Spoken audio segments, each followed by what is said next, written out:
অল্প সময় নিয়ে দুনিয়াতে আগমন করেছি, এটাকে আমরা অনেক বড় সময় ধারণা করে বসে আছি। আমার আগামীকালটা কি হবে সম্পর্কে আমার কোনো ইলম নাই।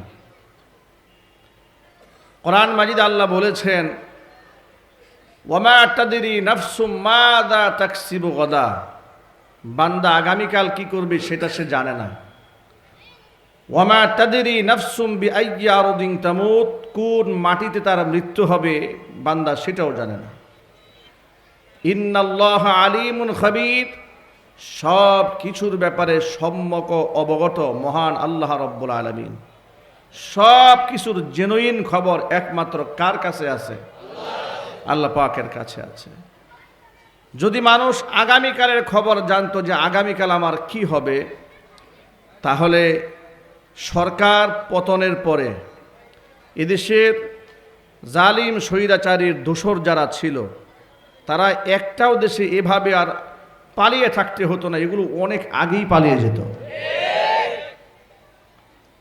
স্বৈরাচারী যদি জানতো সেদিন তাকে এইভাবে দুপুরে লাঞ্চ না করে পালাতে হবে, তাহলে এত আইটেম রান্না বঙ্গভবনে গণভবনে হতো না। কথা বলেন ঠিক কিনা বলেন?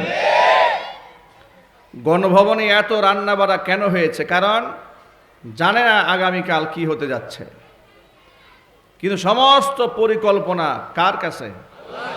আরো জোরে বলুন, আল্লাহ পাকের কাছে। স্বৈরাচারী এই পরিমাণ জুলুম নির্যাতনগুলা করেছিল রাষ্ট্রে, এই সমস্ত দ্বীনি প্রতিষ্ঠানগুলাকে তারা মানুষের সামনে চোখের কাঁটা বানাবার চেষ্টা করেছিল।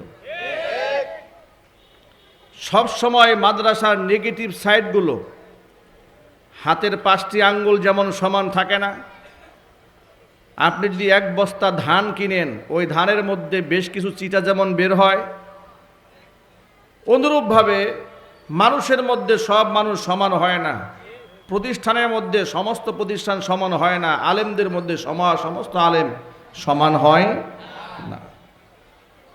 ওরা কি করে, টেকনাফ থেকে তেঁতুলিয়া পর্যন্ত সার্চ করে মাদ্রাসার আলেম ওলামাদের হাজারো অবদানকে অন্ধের মতো বাদ দিয়ে, দেখেও না দেখার ভান করে, 2-1 আলেম যদি কোথাও কোনো ভুল করে থাকে, সেই ভুলগুলা নিয়ে একেবারে 71 টেলিভিশনে টকশো করতে বসে যায়। প্রথম আলোর প্রথম পেজে জঙ্গি নাটক সাজিয়ে মানুষের সামনে দাড়ি এবং টুপিওয়ালাদেরকে হেয় প্রতিপন্ন করার চেষ্টা চালানো হয়। এই তো ছিল ওদের কার্যক্রম। কোনো আলেম স্বাধীনভাবে কথা বলার সাহস পায় না।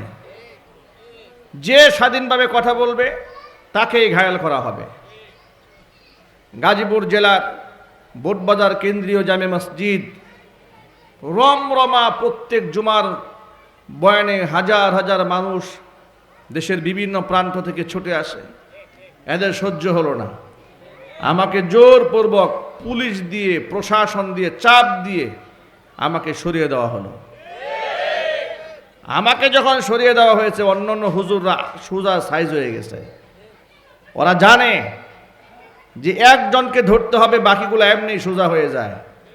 ওই দেখেছেন না, স্বরাষ্ট্রমন্ত্রীর সামনে গিয়া পুলিশ নামক এক কুলাঙ্গার বলতেছিল, স্যার দেখেন, একজনকে গুলি করি একটাই মারা যায়, আর বাকিরা এমনি পালায় যায়।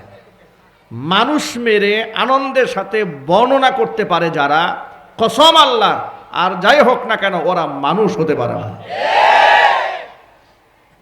অমানুষ দিয়ে রাষ্ট্র প্রশাসন সব ভরে ফেলেছিল।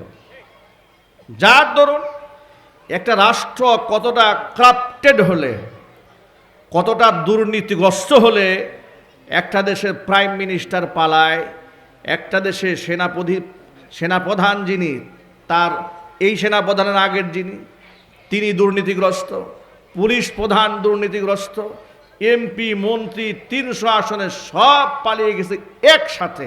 আপনি আন্দাজ করতে পারেন, আমার তো মনে হয় পৃথিবীর ইতিহাসে এমন নির্লজ্জ পতন পৃথিবীতে আর কারো হয়নি। আবার এরা বড় বড় কথা বলে, এদের তো লজ্জা শরম নাই। এদের কি শরম আছে? এদের উপর আল্লাহ পাকের গজব পড়েছে। এদের মিথ্যাবাদিতার কারণে গজব পড়েছে আল্লাহর কোরআনের সাথে, রাসূল সাল্লাল্লাহু আলাইহি ওয়াসাল্লামের সুন্নাহর সাথে এবং নবীগণের ওয়ারিস আলেমদের সাথে বেয়াদবি করার কারণে। আসলে আমাদের হাতে সময় খুবই কম। আমার পরবর্তী প্রোগ্রাম অনেক দূরে, ঢাকা সেই দুহার নবাবগঞ্জ, যার দরুন আমাদের এখানে নির্ধারিত সময় দেওয়া ছিল বাদ আসর, কর্তৃপক্ষের বিশেষ অনুরোধে বাদ মাগরিব সংক্ষিপ্ত সময় দেওয়া হয়েছে। আমরা খুব সংক্ষিপ্ত কথা বলবো। আমরা আশা করি এই অল্প কথার মধ্যেই আমাদের জীবনের বেশ কিছু পাথেয় ইনশাআল্লাহ এখান থেকে পাবো। আল্লাহ পাক আমাদেরকে গুরুত্বপূর্ণ কথাগুলো বলার, শোনার, আমল করার তৌফিক দান করুন। অপারেটর ভাই আওয়াজটা একটু স্পষ্ট করেন। আওয়াজ অনেক মোটা, কথা বোঝা যায় না কিছুই।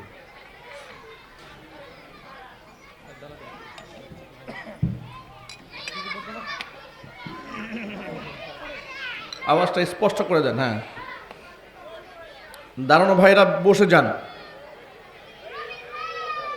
হ্যাঁ, দায়িত্বশীলরা বসিয়ে দেন। এইভাবে দাঁড়িয়ে থাকলে পরিবেশ খারাপ লাগবে। আর এই ছোট বাচ্চাদেরকে একটু সরাই দেন। ভলান্টিয়ার যারা দায়িত্বশীল, দু একজন উস্তাদ যান এখান থেকে, গিয়ে বাচ্চাগুলোকে সরাই দেন, সামনে থেকে দুষ্টুমি করছে, সরাই দেন।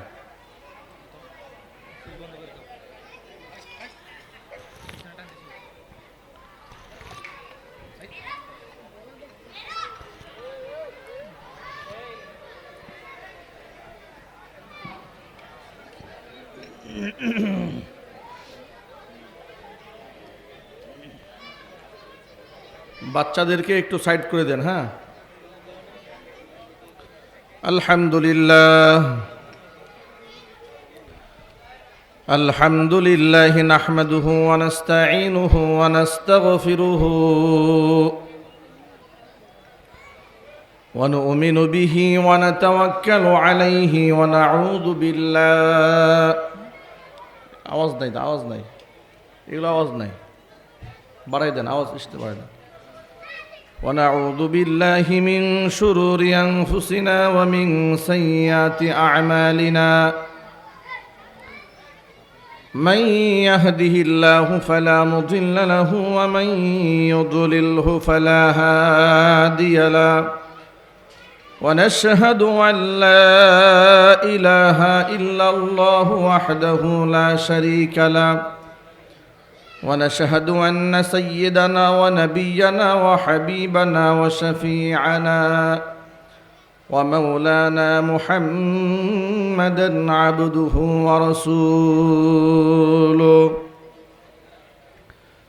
الذي أرسله بالحق بشيرا ونذيرا وداعيا إلى الله بإذنه وسراجا منيرا أما بعد فأعوذ بالله من الشيطان الرجيم بسم الله الرحمن الرحيم إن الله وملائكته يصلون على النبي يا أيها الذين آمنوا صلوا عليه وسلموا تسليما